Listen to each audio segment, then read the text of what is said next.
We prioritize based off the circumstance. If you're in Mariupol,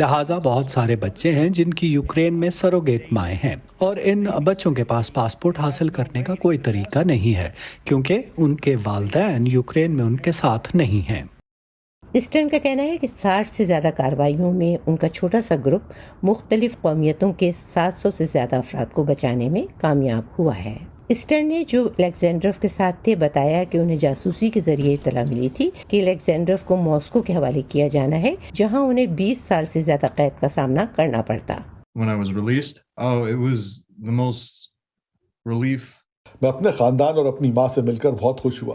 میں نے انہیں تقریباً 1 سال سے نہیں دیکھا تھا۔ میں اور میرے خاندان صرف برائن اور اس کی ٹیم کی وجہ سے زندہ ہیں۔ روسی عام شہریوں کو ہدف بنانے کی تردید کرتے ہیں، لیکن اسٹرن کا کہنا ہے کہ پروجیکٹ ڈائنامو اب اقوام متحدہ کے بین الاقوامی کرمنل کورٹ کے ساتھ اس مسئلے کے بارے میں بات چیت کر رہا ہے اور روسیوں کی قید میں الیگزینڈروف اور اس کے خاندان کو جن زیادتیوں کا سامنا کرنا پڑا اس کے بارے میں وہ امریکی حکومت کے ساتھ بات کر رہے ہیں۔ ماریا پروس کے ساتھ شہناز عزیز، وائس آف امریکہ۔ روس کی جانب سے یوکرین پر حملے کے بعد امریکہ اور اس کے یورپی اتحادیوں نے نہ صرف روسی حکومت بلکہ کچھ اہم کاروباری شخصیات پر بھی پابندیاں عائد کر رکھی ہیں، لیکن اس کے باوجود روسی معیشت اب بھی بہتر کارکردگی دکھا رہی ہے۔ روس کی کرنسی روبل اس سال کی بیسٹ پرفارمنگ کرنسی رہی۔ ایسا کیوں ہے، جانتے ہیں اس رپورٹ میں۔ اگرچہ روس پر عائد پابندیاں اس کی بیشتر معیشت کو متاثر کر رہی ہیں، تاہم ماسکو کے توانائی کے مالدار شعبے کے ذریعے سرمایہ کی آمد بدستور جاری ہے اور اس کی وجہ روس کی تیل کی برآمدات میں جس کمی کی توقع کی جا رہی تھی وہ نہیں ہوئی۔ بہت سے لوگوں کو جن میں توانائی کے بین الاقوامی ادارے اور بہت سے کنسلٹنٹ شامل تھے توقع نہیں تھی کہ پہلی ماہ تبدیلی کی پیداوار میں روزانہ 10 سے 30 لاکھ بیرلز کی کمی ہوگی، لیکن ایسا نہیں ہوا۔ یہ کمی غالباً یومیہ 10 لاکھ بیرل سے کم تھی۔ اب میرا خیال ہے کہ ہم ایک ایسے مقام پر ہیں جہاں یورپی یونین کے عہدیدار کہہ رہے ہیں کہ آئندہ کیا ہوگا، ہم روس پر اقتصادی دباؤ کس طرح بڑھا سکتے ہیں، کیونکہ ہم نے اب تک جو کچھ کیا وہ کارگر ثابت نہیں ہوا۔ مغربی پابندیوں کے نتیجے میں ماسکو نے جو انتقامی کارروائیاں کی ہیں ان سے یورپ میں توانائی کے متبادل ذرائع کے مطالبوں میں اضافہ ہو گیا ہے۔ فرانس میں کاشتکار فصلوں اور زرعی کچرے کو ملا کر بائیو فیول تیار کر رہے ہیں تاکہ ممکنہ طور پر ہزاروں گھروں کو بجلی کی فراہمی ممکن بنائی جا سکے۔ پرتگال میں معدنی ایندھن کا استعمال ترک کرنے کی تازہ ترین کوشش فٹ بال کے 4 میدانوں کے سائز کے رقبے پر 12,000 سولر پینلز کی تنصیب ہے۔ جرمنی کے وائس چانسلر نے حال ہی میں روس پر معدنی ایندھن کو ایک ہتھیار کے طور پر استعمال کرنے کا الزام عائد کیا ہے، لیکن اس کے باوجود تیل کی قیمتیں مسلسل بڑھ رہی ہیں، جس کا مطلب یہ ہے کہ کم تیل فروخت کر کے بھی روس اپنے ملک میں زیادہ رقم لا رہا ہے۔ یہ ایک طرح کا متضاد معاملہ ہے، یعنی یہ کہ آپ ان کے تیل کی برآمدات کو جتنا کم کرنے کی کوشش کریں گے، روسی تیل درآمد کرنے والے ملکوں میں اس کی قیمتوں پر اتنا ہی زیادہ اثر پڑے گا، اور یہ وہ اقتصادی تکلیف ہے جو کہ ممکن ہے کہ یورپی یونین کے پالیسی ساز برداشت کرنے کو تیار ہوں، لیکن آپ دنیا میں تیل اور اس کی مصنوعات سب سے زیادہ برآمد کرنے والے ملک کو معاشی اثرات کے بغیر مارکیٹ سے نکالنے کی کوشش نہیں کر سکتے، اور یہ اثر دنیا بھر کے لیے ہے۔ مزید یہ کہ ڈیزل کی قیمتوں میں اضافے سے عالمی سطح پر سپلائی چین اور ان ٹرکوں پر دباؤ میں اضافہ ہو رہا ہے جو صارفین کے استعمال کی تقریباً تمام اشیاء کی ترسیل کرتے ہیں۔ تاہم بین کیہل کا کہنا ہے کہ پابندیوں سے متعلق یورپی یونین کے مجوزہ منصوبے کے ایک حصے سے روس کو حقیقتاً نقصان پہنچ سکتا ہے۔ اگر آپ شپنگ کی انشورنس روک دیں تو اس کا مطلب ہوگا کہ روس سے سامان کی ترسیل کرنے والے کوئی آئل ٹینکر کمپنی انشورنس حاصل نہیں کر سکتی، اور یہ ان کے لیے ایک بڑا خطرہ ہے۔ یعنی اگر وہ آئل ٹینکر ڈوب جائے یا اگر خشکی پر آ جائے یا کوئی اور ماحولیاتی حادثہ پیش آ جائے اور ان کے پاس کوئی انشورنس ہی نہ ہو تو پھر کیا ہوگا؟ ایک ایسے وقت میں جبکہ یورپ توانائی کے بحران میں اپنے لیے راستہ ڈھونڈ رہا ہے، ماہرین کہتے ہیں کہ روس بھارت اور چین کو تیل فروخت کرتا آ رہا ہے، لیکن اکثر و بیشتر انتہائی رعایتی نرخ پر، یعنی مارکیٹ سے لگ بھگ $30 فی بیرل کم قیمت پر۔ ارش عرب اسادی کے ساتھ فائزہ بخاری، وائس آف امریکہ۔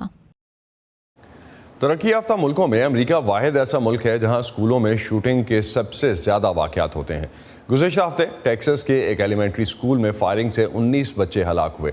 اس سانحے نے امریکہ بھر میں بہت سے والدین اور بچوں کو خوف اور صدمے میں مبتلا کیا ہے۔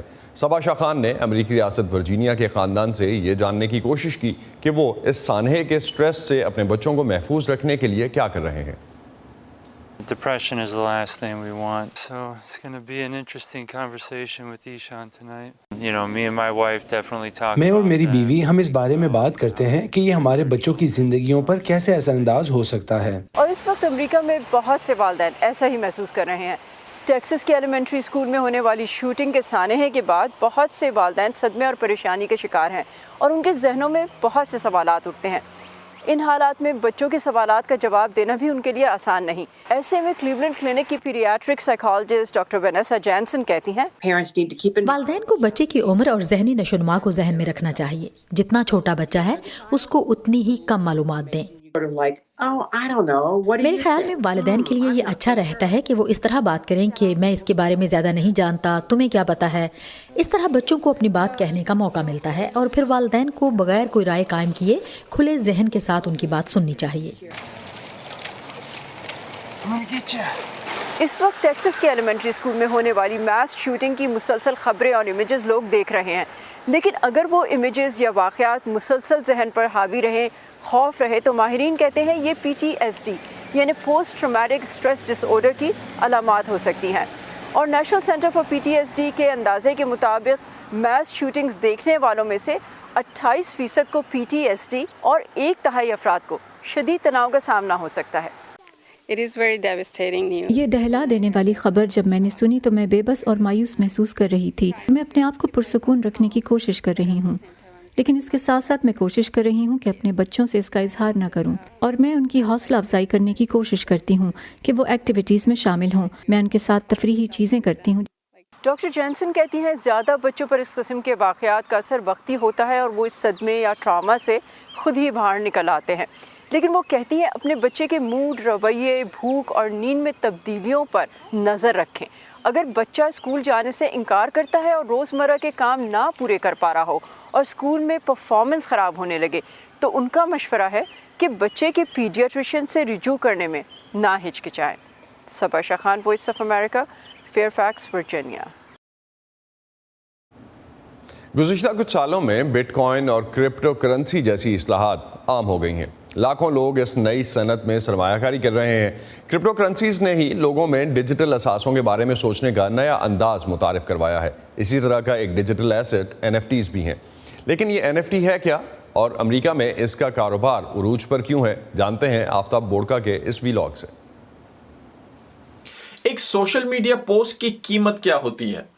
روزانہ لوگ کروڑوں کی تعداد میں مختلف قسم کی ٹویٹس یا سوشل میڈیا پوسٹ کو اپلوڈ کر رہے ہوتے ہیں. لیکن اگر یہی پوسٹ ٹویٹر کمپنی کے بانی کا پہلا ٹویٹ ہو, کئی سال پرانا ہو, تو اس کی قیمت $30 لاکھ تک بھی جا سکتی ہے. اور یہ ممکن ہے ایک ٹیکنالوجی کی بدولت جسے انٹرنیٹ کی زبان میں NFT کہا جاتا ہے یا نان فنجیبل ٹوکنز کہا جاتا ہے. یہ وہ ٹیکنالوجی ہے جس کے ذریعے ڈیجیٹل دنیا میں جتنے بھی ایسٹس موجود ہیں, چاہے آپ کا ٹویٹ ہو, کوئی سوشل میڈیا پوسٹ ہو, کوئی تصویر ہو یا کوئی ویڈیو ہو, اسے ایک ڈیجیٹل مہر لگا کر اوتھینٹیکیٹ کیا جاتا ہے. میننگ اس پر ایک خاص قسم کا سگنیچر لگا کر اس کو اصلی بنا دیا جاتا ہے کہ اس کے بعد جب آپ اس کو اون کریں اس ایسٹ کو, تو آپ کے علاوہ کوئی اور دوسرا اسے اون نہیں کر سکتا. یعنی یہ کاپی رائٹ کی دنیا کی جو ٹرمز ہیں اس کے تحت کوئی اور اس کو اون نہیں کر سکتا. جس کا مطلب یہ ہے کہ یہ آئٹم جو آپ اون کرتے ہیں وہ یونیک ہو جاتی ہے, اسکیئرس ہو جاتی ہے, اور آٹومیٹکلی اس کی قیمت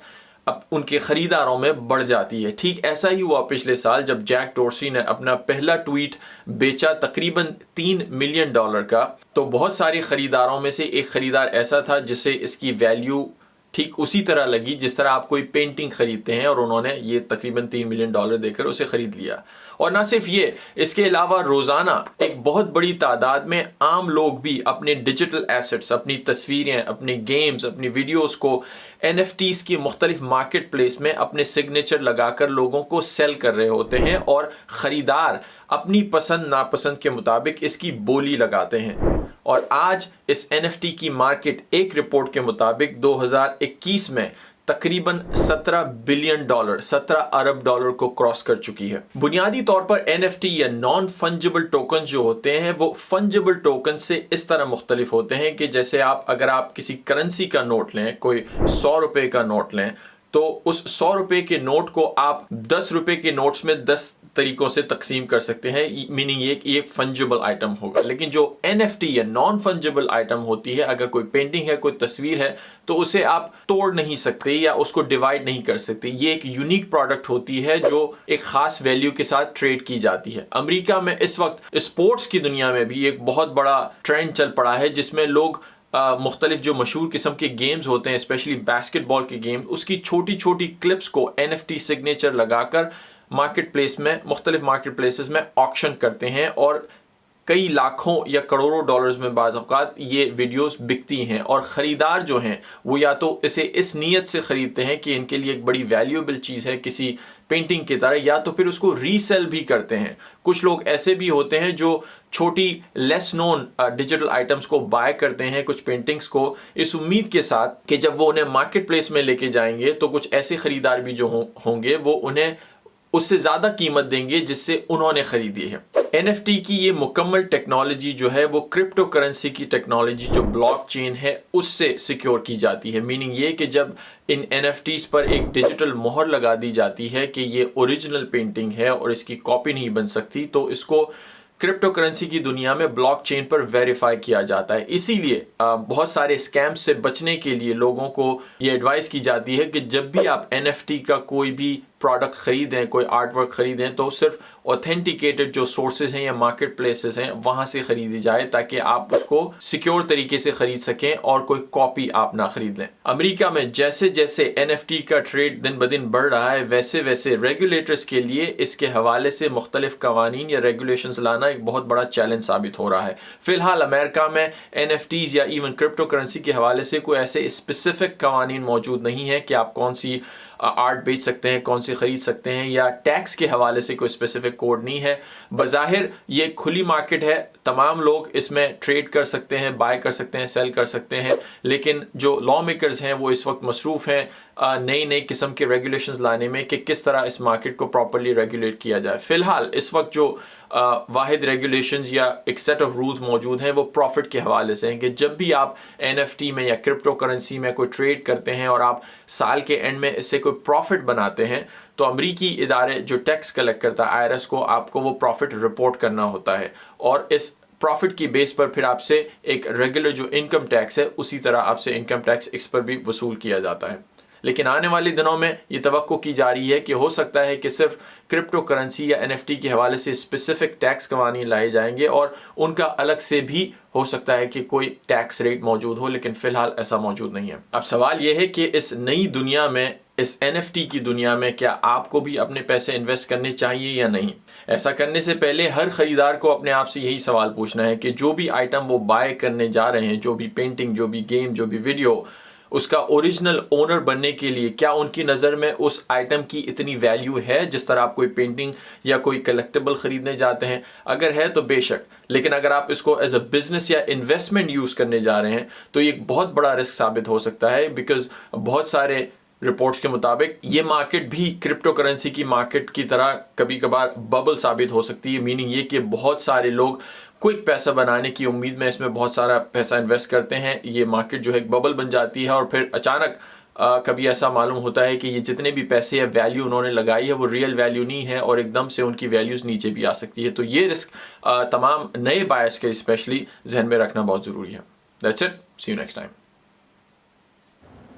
ٹائٹن یور سیٹ بیلٹس یہ کہا جاتا ہے, خاص طور پہ اگر آپ کرپٹوز اور NFTs اور ڈیجیٹل ایسیٹس میں انویسٹ کر رہے ہیں. ایک حالیہ ریسرچ جو کہ امریکہ میں ہوئی جس میں پتہ چلتا ہے کہ یہ صرف جوان لوگوں کی گیم نہیں ہے. اب ہم جو نیا دیکھ رہے ہیں اس میں جو سینئر سٹیزنز ہیں وہ بھی اپنے ریٹائرمنٹ کے فنڈز سے کرپٹو میں انویسٹ کرتے نظر آتے ہیں. اسی پہ ختم کرتے ہیں آج کا ویو 360. اسٹے سیف, اور پاکستان اور خطے سمیت دنیا بھر کی اہم خبروں اور دلچسپ معلومات کے لیے آپ آ سکتے ہیں ہماری ویب سائٹ urduvoa.com پر. یہ سارا کانٹینٹ آپ کو ملے گا ہمارے سوشل میڈیا پلیٹ فارمز پر بھی, facebook.com/VOA Urdu, یوٹیوب پر ہمارا چینل ہے VOA Urdu کے نام سے, اور ٹویٹر انسٹاگرام پر ہمارا ہینڈل ہے @VOA Urdu.